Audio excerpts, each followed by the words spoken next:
Welcome, everyone. This is episode 3 of the Camera Stew podcast. I'm Dr. Dan. I'm Paul. And I'm Tim. This episode's guest is glamour and fashion photographer Doug Hill. We're here at Little River Studios here in Miami, Florida. Shoot the Centerfold is having another weekend seminar. We're sitting down with Doug Hill, a longtime friend and fellow photographer, where we talk about photo retouching and how it fits in his workflow. We also chat about his photo journey and other fun photo stuff.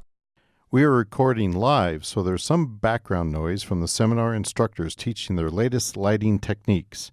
If you haven't attended one of these seminars yet, this is a must-see event where you'll get world-class teaching from the industry's leading photographers from around the world in fashion and glamour photography. Sponsors for the show are Lightwear, makers of the finest photography equipment and cases on the planet. You can see a full list of their products on lightwearinc.com.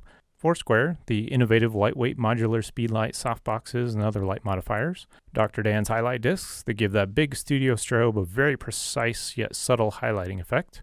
Both available exclusively at Lightwear's online store, lightweardirect.com. Thanks for listening, and I hope you enjoy this episode of Camera Stew.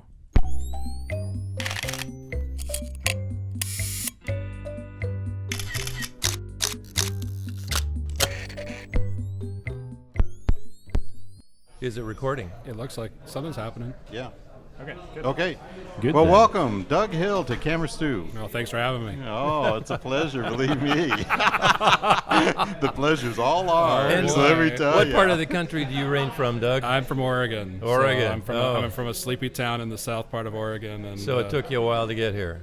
it took me a while. I was up at 3:30, and I ended up getting here at 8 o'clock last night, and got to my hotel finally by 10. So Okay. Oh, Yeah. good job. Well, we got in about, 12:30 to our hotel? Yeah, about that. Yeah. Yeah, Same so time. long day. long day it was. Long day. But we left a snowstorm. I don't know what you got.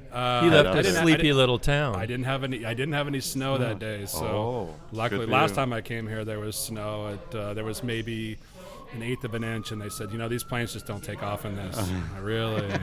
So An eighth of an inch? Eighth of an inch of yeah. snow. Whoa. Oh, they don't have delayed- they I don't don't have know. any de-icing in Oregon? I don't even know if they do the de-icing with that little snow. Yeah. They did. They have one, but they share it between the 4 airlines that are there. So, Oh. yeah. Wow, Well, that is a Not only sleepy little sleepy, town. but broke. So. broke. There you go.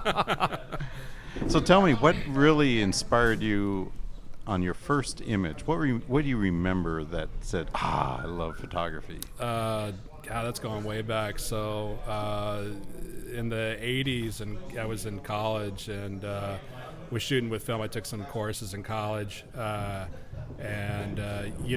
It was more of trying to get an energy and some sort of presence out of the photographs, and being pretty young, obviously there was a female element to it Yes. as well. But Oh, but- can't I think we imagine. all share that. right. But these are the days long before MySpace and Facebook and all that. So.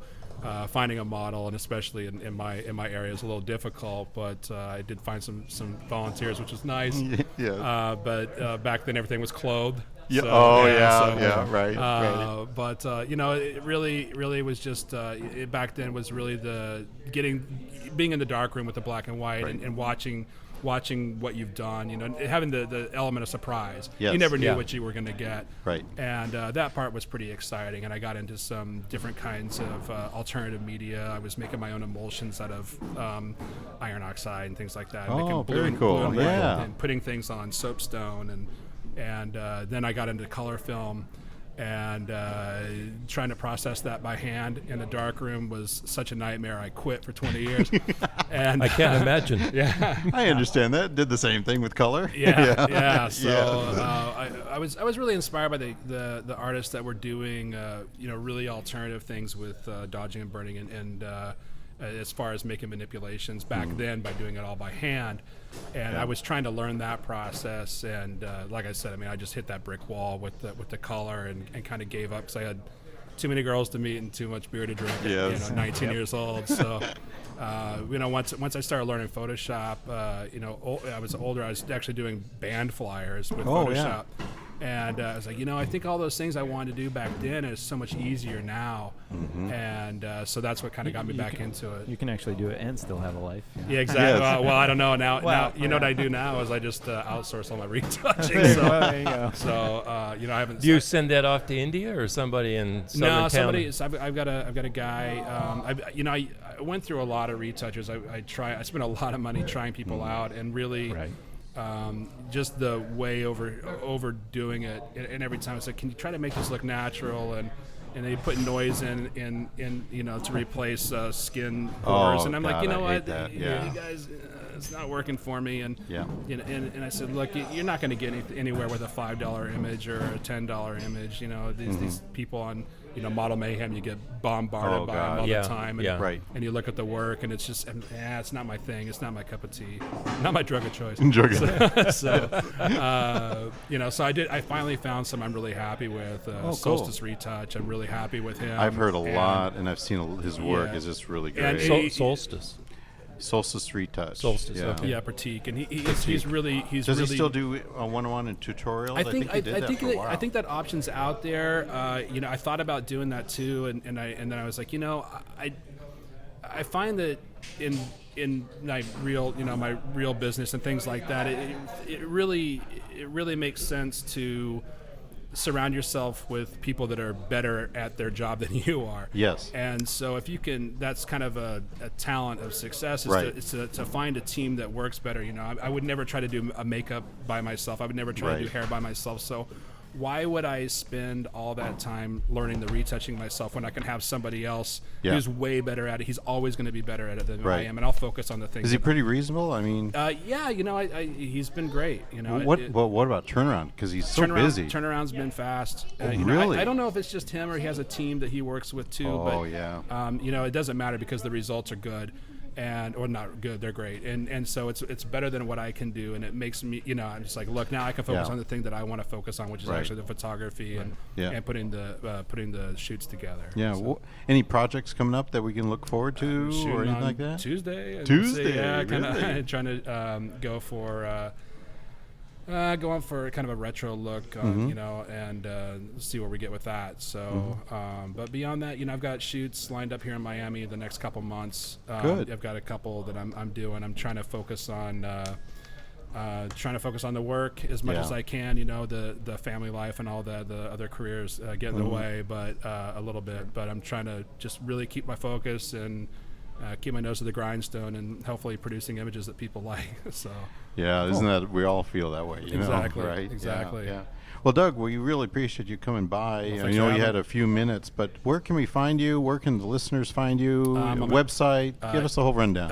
Instagram and Twitter are both DE Hill Photo, and my website is dehillphotography.com.